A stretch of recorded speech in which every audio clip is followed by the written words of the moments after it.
جب ماہ صیام رمضان المبارک جلوہ گر ہوتا ہے، جنت کے 8 دروازے کھول دیے جاتے ہیں، جہنم کے دروازے بند کر دیے جاتے ہیں اور شیاطین جکڑ دیے جاتے ہیں۔ اللہ جل شانہ اس موسم رحمت میں خاص عنایات اپنے بندوں پہ فرماتا ہے۔ ایک نفل ادا کرنے سے فرض ادا کرنے کا ثواب ملتا ہے اور ایک فرض ادا کرنے سے 70 فرائض ادا کرنے کا ثواب ملتا ہے۔ اسی طرح راہ خدا میں 1 روپیہ دو گے تو 70 روپے خرچ کرنے کا ثواب ملے گا۔ اسی طرح باقی نیکیاں بھی جتنی بھی ہم کرتے ہیں، وہ ایک نیکی کریں گے تو 70 گنا اجر ماہ صیام میں ہمیں نصیب ہوتا ہے۔ اس لیے اہل ایمان کا یہ طریقہ ہے کہ وہ اس مہینے میں کثرت کے ساتھ تلاوت کرتے ہیں، کیونکہ ایک مرتبہ اگر قرآن مجید پڑھ لیا تو 70 مرتبہ قرآن مجید پڑھنے کا ثواب نصیب ہوا۔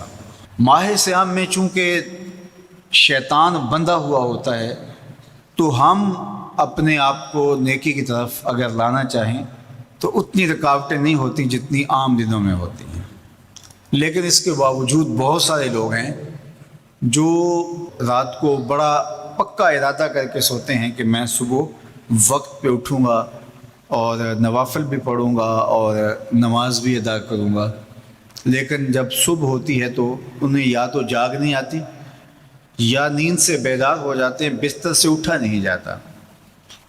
جبکہ وہی شخص انہوں نے صبح سبزی منڈی جانا ہو تو چھلانگ لگا کے اٹھتے ہیں اور سبزی منڈی پہنچتے بھی ہیں۔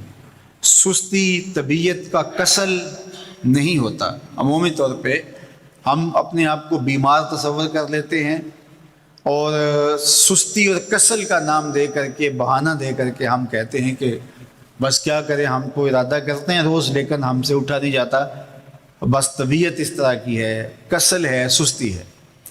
یہ بات ذہن میں رکھیے گا کہ ارادہ کرنے کے باوجود بھی صبح جب ہم اٹھ نہیں پاتے یا کوئی بھی نیکی کا کام ہم کرنے کا ارادہ کرتے ہیں تو ارادہ کرنے کے باوجود ارادہ ہی رہ جاتا ہے، ہم کر نہیں پاتے، تو اس کا سبب یہ ہوتا ہے کہ بہت سارے ہم گناہ کر چکے ہیں اور ان گناہوں کی وجہ سے ہم نیکی کی توفیق نہیں پاتے۔ حضرت حسن بصری رضی اللہ تعالی عنہ نے یہی وجہ اس کی بیان فرمائی ہے۔ تو اس کا بہترین طریقہ یہ ہے کہ توبہ کی جائے، اور توبہ بھی سچے دل سے کی جائے، رو رو کے اللہ سے گناہوں کی معافی مانگی جائے، اور سچے دل سے جب توبہ کی جائے تو پھر سارے گناہ نہ صرف مٹا دیے جاتے ہیں بلکہ ان کو بدل کے نیکیوں میں تبدیل کر دیا جاتا ہے۔ تو ماہ صیام کے اندر پختہ عزم کریں اور اس عزم کو عمل کی شکل دینے کے لیے سچی توبہ کریں کہ ہمارا یہ رمضان اس طرح سے گزرے، یہ مہینہ اس طرح سے بسر ہو کہ ہم اس مہینے میں اللہ تعالیٰ کی قربت حاصل کر لیں، ہم گناہوں سے پاک ہو جائیں اور ہم جو ثمرات ہیں، جو فوائد ہیں اس مہینے کے، وہ ہم سمیٹ سکیں۔ تو یہ وہ مہینہ ہے جس کے انتظار میں میرے اور آپ کے آقا و مولا اپنی آنکھیں لگائے ہوتے تھے اور دن گن گن کے وقت گزارتے تھے کہ ماہ صیام آ رہا ہے۔ تو اس مہینے کا عزت کے ساتھ، تکریم کے ساتھ، اعزاز کے ساتھ استقبال کرو اور اس کو پلکوں پہ بٹھاؤ، اس کو دل پہ بٹھاؤ۔ اس مہینے کی تکریم یہ ہے کہ اس میں ہر برا کام چھوڑ دیا جائے۔ اگر کوئی شخص برا کام نہیں چھوڑتا اور روزے رکھتا ہے تو میرے اور آپ کے آقا و مولا کا ایک فرمان سن لیجئے، من لم یدع قول الزور والعمل بہ فلیس للہ حاجۃ فی ان یدع طعامہ وشرابہ۔ فرمایا کہ جو جھوٹ اور برے کام نہیں چھوڑتا، اس کے بھوکا اور پیاسا رہنے کی اللہ کو کوئی ضرورت نہیں ہے۔ تو روزہ خوراک بچاؤ مہم نہیں ہے جو چلائی جاتی ہے، بلکہ یہ تزکیہ نفس کا موسم ہے، باطن کی صفائی کا موسم ہے، اور باطن کی صفائی نہیں ہوتی جب تک ہم کوشش کریں۔ آپ کے بدن پہ بہت ساری میل چڑھی ہوئی ہے اور جمی ہوئی ہے بدن کے ایک ایک عضو پہ میل، تو آپ پانی میں چھلانگ لگا کے باہر بھی آ جاتے ہیں تو میل نہیں اترتی، چلو کچھ نہ کچھ فرق تو ضرور پڑ جاتا ہے لیکن میل نہیں اترے گی۔ میل کب اترے گی؟ جب آپ اپنے بدن کو مل مل کے اس کے اوپر صابن لگا کر کے اچھی طرح سے اس کو جب اتاریں گے محنت کوشش سے، تو پھر آپ کا بدن مہک جائے گا، ہلکا پھلکا ہو جائے گا، میل اتر جائے گی۔ یہ موسم رحمت ہے، اللہ کی رحمتوں کا می برسے گا، اس سے کچھ نہ کچھ فائدہ تو ہوگا ہی، لیکن حقیقی فائدہ وہی حاصل کرے گا جو اپنے گناہوں کو مل مل کے دھوئے گا اور اپنے آپ کو صاف کرنے کی کوشش کرے گا۔ تو اپنے من کے میل اتارنے ہیں، اپنے باطن کے میل اتارنے ہیں، اپنے اعمال کی درستگی کی کوشش کرنی ہے۔ صلاۃ التراویح مسجد میں نہیں آ سکتے تو گھروں میں پڑھ لیجئے، جس طرح بڑی عمر والے لوگوں کو، بیمار لوگوں کو کہا گیا کہ آپ گھروں میں پڑھ لیں، بچوں کو کہا گیا، لیکن چھوڑیے گا نا، یہ رمضان المبارک کا خاص عمل ہے۔ آج کل دین بیزار طبقہ مختلف جگہوں پہ بیٹھ کے مسجد پر، مدرسے پر، تراویح پر، ان چیزوں پر تبصرہ کر رہا ہے اور اتنا ہلکا ثابت کرنا چاہ رہا ہے ان امور کو جس طرح یہ چیزیں ہوتی کچھ نہیں ہیں، جبکہ ماہ صیام کے قیام پر میرے اور آپ کے آقا مولا نے بشارت دیتے ہوئے فرمایا، من قام رمضان ایمانا و احتسابا غفر له ما تقدم من ذنبہ، جس نے رمضان المبارک کی راتوں میں قیام کیا ایمان اور محاسبہ نفس کے ساتھ، اللہ اس کے پچھلے سارے گناہ معاف فرما دیتا ہے۔ یہ بہت بڑی دولت ہے، تو اس دولت کو ضرور سمیٹیے گا، ضرور حاصل کیجئے گا، من کی ستھرائی، عفت اور پاکیزگی کا سامان کیجئے گا۔ اللہ آپ سب کو اپنی امان میں، اپنی حفاظتوں کے حصار میں رکھے۔ روزہ صرف اکل و شرب سے رک جانے کا نام نہیں ہے، یہ اپنے کانوں کو بھی روزہ دار بنانا ہوتا ہے، اپنی زبان کو بھی روزہ دار بنانا ہوتا ہے، اپنی آنکھوں کو بھی روزہ دار بنانا ہوتا ہے۔ تمہارا ایک ایک عمل، تمہارا ایک ایک رویہ، تمہاری ایک ایک حرکت، تمہاری ایک ایک سکنت روزے سے ہو جائے، تو یہ پورا جسم سر سے لے کر پاؤں تک جب روزہ دار ہوگا تو پھر وہی روزہ ہے جس کے بارے میں فرمایا گیا، ان اللہ و ملائکتہ یصلون علی المتسحرین۔ سنو سنو، اگر روزہ ہو تو پھر اس کا جمال کیا ہے، اس کا پروٹوکول کیا ہے۔ فرمایا اللہ روزہ رکھنے کے لیے جو سحری کرنے بیٹھتے ہیں ان پہ رحمتوں کا نزول فرماتا ہے کہ یہ بندہ اب روزہ رکھنے لگا ہے، اب اس کی آنکھ نہیں بھٹکے گی، اب اس کا خیال نہیں بہکے گا، اب اس کی سوچوں میں آوارگی نہیں آئے گی، اب اس کی زبان جھوٹ نہیں بول سکتی، یہ غیبت نہیں کر سکتی، یہ کسی کا برا نہیں سوچ سکتا، اس کے اٹھنے والے قدم خیر کی طرف ہی جائیں گے اور اس کے اٹھنے والے ہاتھ ظلم، جبر اور جور سے باز رہیں گے۔ اب یہ اپنے آپ کو روزے کے حصار میں لے کے آ رہا ہے اور تقوی کے نور سے مالا مال ہو رہا ہے، تو اللہ خود بھی اور فرشتوں کو بھی حکم دیتا ہے، میرا بندہ سحری کرنے بیٹھا ہے، تم اس کے اوپر رحمت نچاور کرو۔ کیا لمحے ہوتے ہیں جب اللہ رحمت بندوں کے اوپر نچاور کر رہا ہوتا ہے۔ لیکن جس نے روزہ صرف بھوک اور پیاس کا ہی رکھا، روزے کی مقصدیت کو ہی نہ سمجھا، تو اللہ کے محبوب کا فرمان سن لیجئے، ایک تو یہ ہے ان اللہ و ملائکتہ یصلون علی المتسحرین، اور دوسرا فرمایا من لم یدع قول الزور والعمل بہ فلیس للہ حاجۃ فی ان یدع طعامہ و شرابہ، جس نے جھوٹ اور برے کام نہیں چھوڑے اس کے بھوکا اور پیاسا رہنے کی اللہ کو کوئی ضرورت نہیں ہے، وہ بھوک کاٹے پیاس کاٹے، اللہ کو اس کی کوئی ضرورت نہیں ہے، چونکہ یہ خوراک بچاؤ مہم تو ہے ہی نہیں، وہ تو مومن کے رزق میں اضافہ کر دیتا ہے، وہ چاہتا ہے کہ تم پھر روزے سے ہو۔ اللہ اکبر۔ فرمایا روزہ دار جب کسی سے بات کرے اور وہ آگے سے الجھنا چاہے تو فرمایا روزہ دار آگے سے ایک ہی جملہ بولے، انی صائمون، میں روزہ رکھا ہوا ہے، تو جب میں روزہ رکھا ہوا ہے تو تم لڑنا چاہتے بھی ہو تو میں نہیں لڑ سکتا۔ اللہ اکبر۔ یہ ذات کی لڑائی ہے، یعنی اپنی ذات کے لیے میں نہیں لڑ سکتا، اور اللہ کے لیے اگر تلوار اٹھانے کی بات ہو پھر بدر والوں کو دیکھ لو، حالت روزہ کے اندر بھی اللہ کے دین کے پرچم کو کیسے اونچا کرتے ہیں۔ تو تقویٰ کیا ہے؟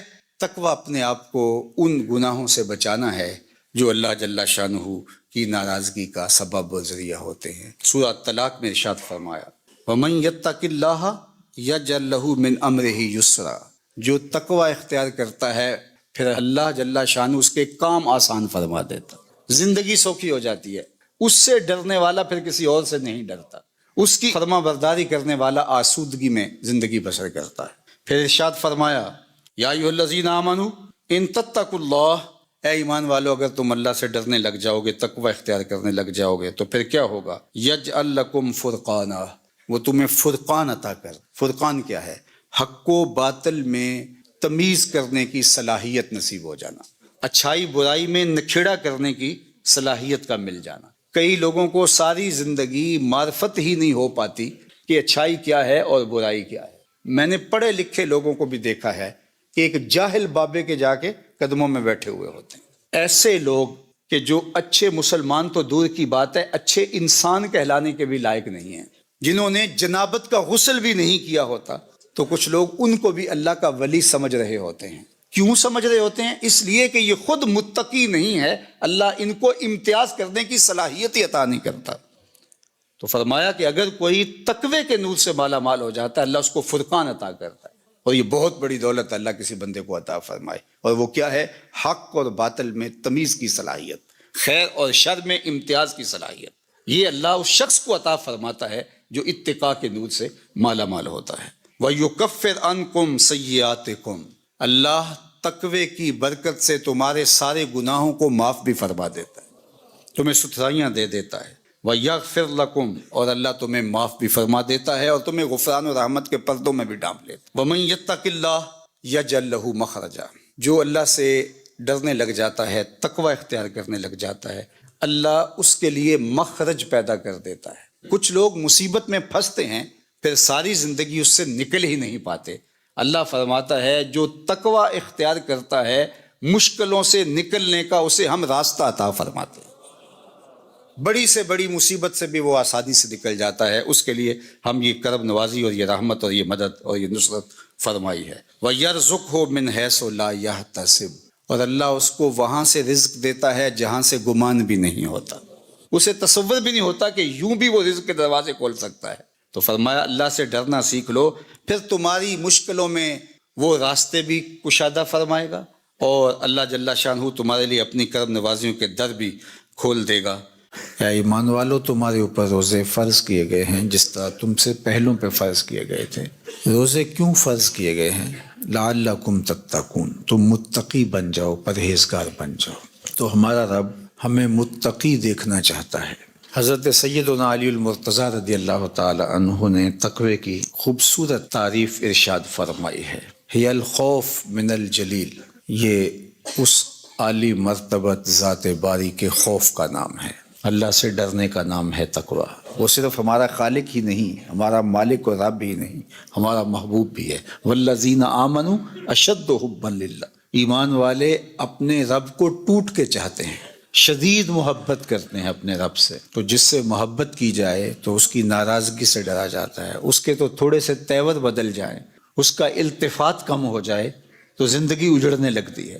تو اللہ کا خوف بئی معنی کہ اس کی ناراضگی سے ڈرا جائے۔ اور دوسری بات ارشاد فرمائی والعمل بالتنزیل، اور اترنے والی پاکیزہ کتاب قرآن مجید پہ عمل کرنے کا نام تقوی ہے۔ اور پھر فرمایا والقناعۃ بالقلیل، اور تھوڑے پر قناعت کرنا۔ اللہ اگر زیادہ عطا فرما دے تو اس پہ شکر کرنا چاہیے، اور شکر کرنے سے نعمت فزوں تر ہوتی ہے، نعمتیں بڑھ جاتی ہیں۔ لیکن اگر اللہ زیادہ عطا نہیں فرماتا تو وہ خوب جانتا ہے کہ میں نے اپنے بندے کو کس جگہ رکھنا ہے، تو بندہ اس پہ راضی رہے کہ میرے مالک میں اس پہ راضی ہوں جس جگہ تو مجھے رکھنا چاہتا، تو اس کو قناعت کہتے ہیں۔ اور یہ تقوی ہے کہ اللہ پر بندہ ایسے راضی ہو جائے کہ اس کی عطا کردہ ہر نعمت پر وہ زیادہ ہے تب بھی راضی ہو، کم ہے تب بھی راضی ہو۔ تو جب اللہ پر یقین پختہ ہو جاتا ہے تو پھر اس کی تقسیم پہ بھی بندہ راضی ہوتا ہے۔ اور جس کو صبر کی دولت نصیب ہو گئی اس کی زندگی سوکھی ہو گئی، اور جس کے پاس صبر کی دولت نہیں ہے، قناعت کی دولت نہیں ہے، وہ کھرب پتی بھی بن جائے نفس کی کمینگی ختم نہیں ہوتی، چونکہ بریک تو ہے ہی نہیں یہاں۔ جتنا بھی مال و دولت مل جائے اگر قناعت نہیں ہے تو پھر تو انسان کی پیاس اور بھوک ہی نہیں مٹتی، ختم ہی نہیں ہوتی خواہش۔ تو سیدنا علی المرتضیٰ رضی اللہ تعالی عنہ فرماتے ہیں کہ تقوی اللہ جل شانہ کی خشیت کا نام ہے۔ تقوی قرآن مجید پر عمل کی توفیق کا مل جانا ہے، تقوی اللہ کے دیے پر راضی ہو جانا ہے۔ چوتھی چیز جو تقوی کا جز آپ نے بیان فرمایا، والاستعداد لیوم الرحیل، جو رحلت کا وقت ہے، دنیا سے جانے کا وقت ہے، اس کے لیے تیاری، یہ تقوی ہے۔ اگر ہمیں یہ چار چیزیں نصیب ہو گئیں تو سمجھو اللہ نے تقوی کا نور نصیب فرما دیا، اور یہ میرا اور آپ کا مقصود ہے۔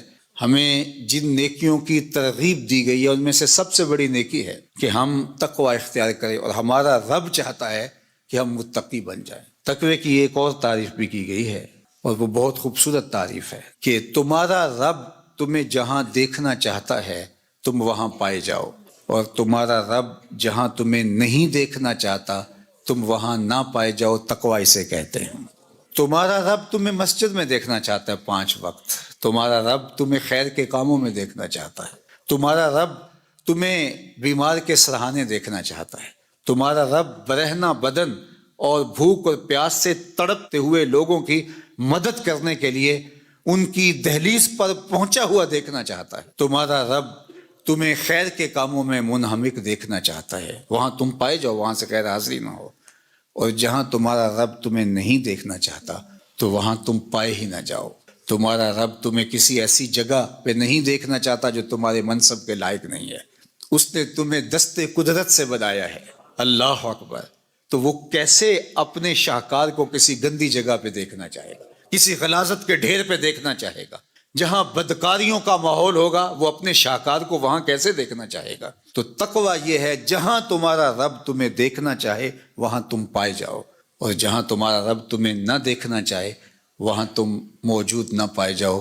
اگر یہ دولت حاصل ہوگی تو سمجھو اتقاء کا نور نصیب